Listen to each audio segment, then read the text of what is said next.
ঠাড়ায় দুইটা থাপড় দিলেন, চিৎ পড়ে গেলেন, ওরে মারে ওরে মারে ওরে মারে। এই শালা তুই না বলে বোবা ছিলি।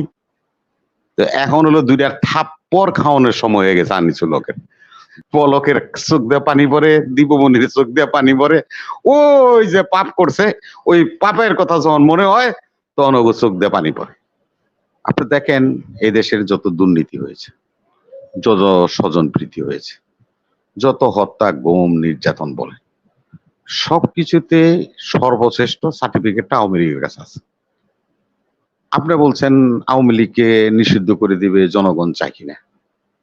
ওই আইনের যে আইন শেখ হাসিনা শেখ মুজিবুর রহমান বানাই দিয়ে গেছে, সে আইনেই তারা নিষিদ্ধ হয়ে যাবে। এই জন্যই জনমত তৈরি করার কোনো দরকার হবে না। আনিসুল হকের বেলায় হলো, আনিসুল হক তো উকিলের পোলা উকিল।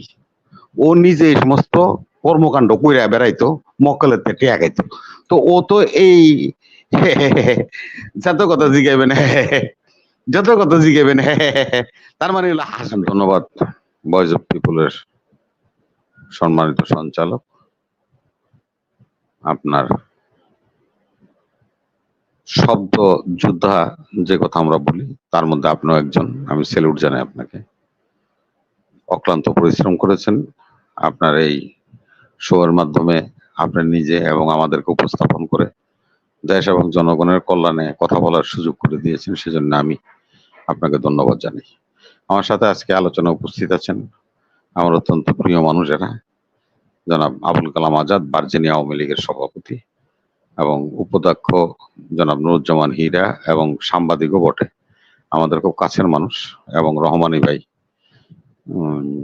আমি তাদেরকে আমার দলের পক্ষ থেকে শুভেচ্ছা জানাই, এবং যারা সাইদ মুগ্ধরা রক্ত দিয়ে আমাদেরকে একটি নতুন ভাবে জেগে ওঠার প্রেরণা জাগিয়েছে, সে সমস্ত আত্মার প্রতি আমি সমবেদনা জানাই, তাদের পরিবারের প্রতি সমবেদনা জানাই।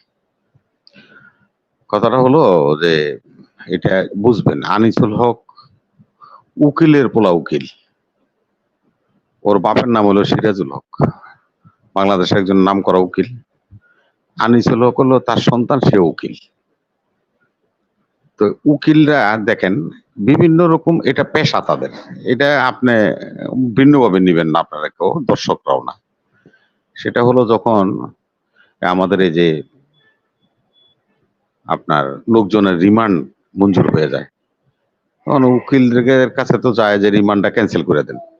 তো ক্যান্সেল না করতে পারলে দেখা যায় রিমান্ড মঞ্জুর হয়ে গেলে তখন আত্মীয় স্বজনরা যায় বলে যে ভাই, আমি তো রিমান্ডটা মঞ্জুর হয়ে গেছে, এখন কি করব? বলে যে আরে এটা আমি দেখতেছি, তোমাদের এত চিন্তা করার দরকার নেই। তো সে তখন ওই আসামির সাথে কথা বলে, উকিলরা কথা বলে যে তোরে যখন রিমান্ডে নিয়ে যাবে তখন তুই গঙ্গা হয়ে যাবি, গঙ্গা মানে বোবা হয়ে যাবি, অভিনয় করবি বোবার মতো, তোরে যা জিগাবেও তুই খালি কবি বে, তুই খালি কবি বে। তা আনিসুল হকের বেলায় হলো, আনিসুল হক তো উকিলের পোলা উকিল।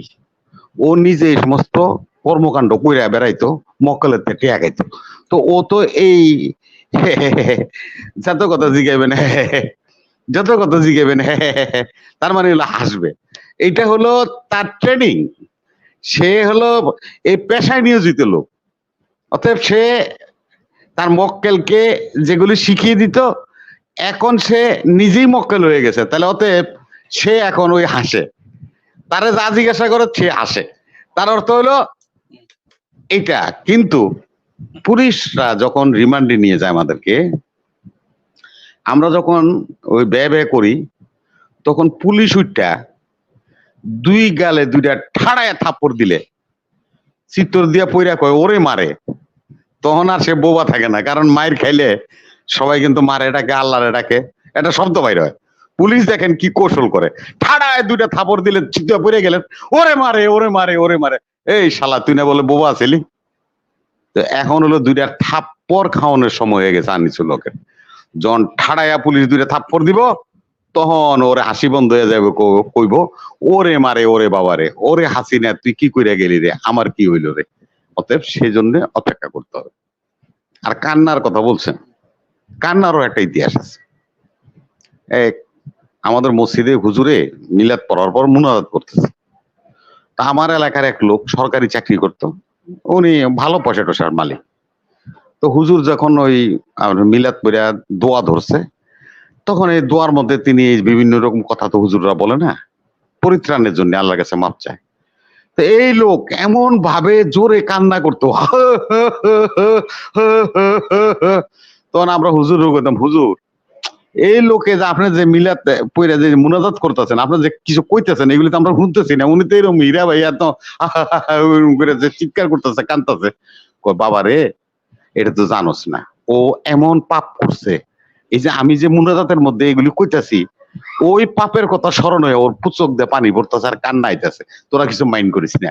পলকের চোখ দিয়ে পানি পড়ে, দীপমণির চোখ দিয়ে পানি পড়ে, ওই যে পাপ করছে, ওই পাপের কথা যখন মনে হয় তখন ওগো চোখ দিয়ে পানি পড়ে। এইটাই হলো হাসি এবং কান্নার এই আপনার এক্সপ্লেনেশন।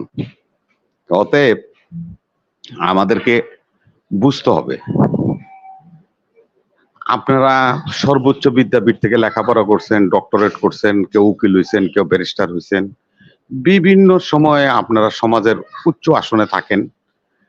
আপনাদের কাছ থেকে তো জাতি নীতি নৈতিকতা আশা করে। আপনারা সে পদগুলি, সে লেখাপড়ার কথাগুলি, সে বইয়ের সে বাণীগুলি কেন ভুলে গেলেন? কেন আপনারা অন্ধকার জগতের দিকে ধাবিত হলেন? এই ধাবিত হওয়ার জন্যই তো আজকে আপনাদেরকে অনুশোচনা করতে হচ্ছে, আপনাদেরকে এই কান্নার অভিনয় করতে হচ্ছে, আপনাদেরকে হাসির অভিনয় করতে হচ্ছে। আপনি দেখেন এই দেশের যত দুর্নীতি হয়েছে, যত স্বজন প্রীতি হয়েছে, যত হত্যা, গুম, নির্যাতন বলে, সবকিছুতে সর্বশ্রেষ্ঠ সার্টিফিকেটটা আওয়ামী লীগের কাছে আছে।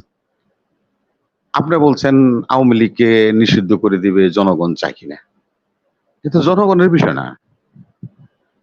যিনি আওয়ামী লীগের জন্মদাতা তিনি নিজে ৭৫ সালে আওয়ামী লীগের নিষিদ্ধ করছে। নিষিদ্ধ তো তারা নিজেরাই নিজেদেরকে করছে। এই অভ্যাস তাদের আছে, যার কারণে ওই সূত্র ধরে এই জামাত ইসলামের নিষিদ্ধ করে দিছে। এখন আপনার ঘাড়ে চাপছে, এবার আপনি নিষিদ্ধ হয়েও যেতে পারেন যদি আপনার কর্মকাণ্ড প্রমাণ হয়। আন্তর্জাতিক জাতিসংঘ থেকে আমাদের এক্সপার্টরা আসছেন এখানে তদন্ত করার জন্য, বাংলাদেশে গণহত্যা হয়েছে কিনা সেগুলি যদি এগুলি প্রমাণিত হয়ে যায়, তাহলে জামাত যদি ৭১ সালে গণহত্যা করে থাকে তার কারণে তারা নিষিদ্ধ হয়, আর আপনি যদি ২৪ সালে গণহত্যা করে থাকেন, এই প্রমাণ হয়ে যায়, আন্তর্জাতিক বিশেষজ্ঞরা প্রমাণ করে ফেলতে পারে, তাইলে আপনার কাছে তো আমরা নিষিদ্ধ করার জন্য আওয়ামী লীগ আমরা বলবো না। ওই আইনের যে আইন শেখ হাসিনা, শেখ মুজিবুর রহমান বানাই দিয়ে গেছে, সে আইনেই তারা নিষিদ্ধ হয়ে যাবে। এই জন্যই জনমত তৈরি করার কোনো দরকার হবে না।